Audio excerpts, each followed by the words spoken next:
Good day, ma'am. Today I will discuss the correction pillar. So, correction is a branch of the criminal justice system concerned with the custody of supervision and rehabilitation of criminal.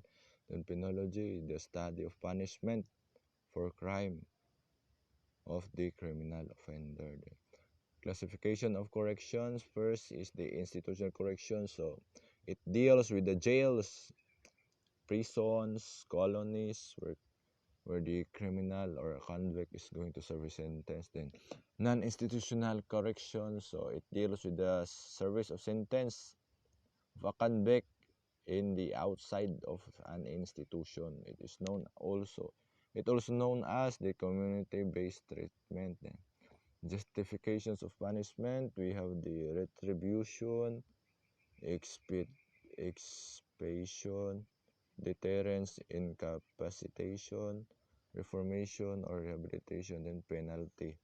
So penalty is defined as the suffering inflicted by the state against an offending member of the transgression of law.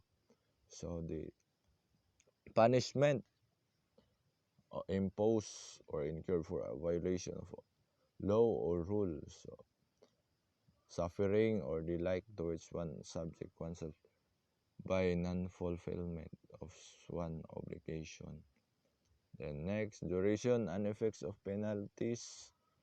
Number one, reclusion perpetua. So it has an imprisonment for at least 30 years, after which the conduct becomes eligible for pardon. Then reclusion temporal, 12 years and 1 day to 20 years. Prison major and temporary disqualification, 6 years and 1 day to 12 years. Then prison correctional, suspension and deterioration, 6 months and 1 day to 6 years. Arresto mayor, 1 month and 1 day to 6 months. Then arresto minor, 1 day to 30 days. So, bound to keep the peace. The bound to keep the peace shall be required to cover such period of time as the court may determine. So, juridical conditions of penalty. So, number one is productive of suffering. Then, number two, commensurate with the offense. Personal. The guilty one must be the one to be punished. No proxy. Then, legal. Equal, certain. Then, next is jail. So, it is the short term for the detention facility where a person who are convicted or suspected of a crime is detained. So it also serves as the await it holds the people awaiting trial or under this investigation and people sentenced for a short duration which is below 3 years of sentence. Then types of jail: number one, lock-up jail; number two, the ordinary jails; then number three, workhouses or jail farms or camp; then prison, so a place of a long-term confinement for those convicted of serious crimes. So the sentence is above 30 years, so 30 years and above should be the criminal will be put in a prison.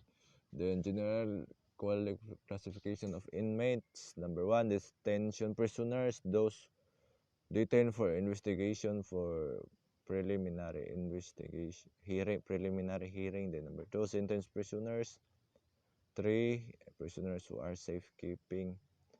The next is the non-institutional corrections of probation, the disposition under which a defendant after conviction and sentence is released subject to conditions imposed by the court. So probation, the defendant or the conviction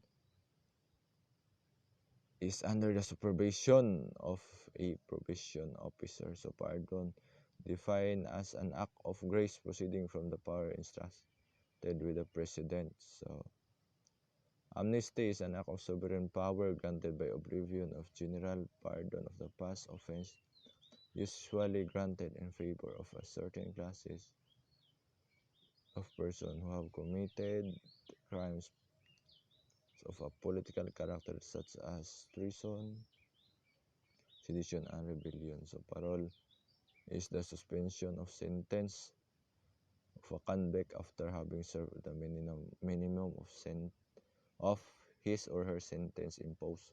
Then reprieve and suspension of sentence. So the temporary stay or postponement of the sentence, especially when the penalty imposed is death. So next, last commutation of sentence. So an act of the president reducing the penalty of a convict. So that's all, ma'am. Thank you and good.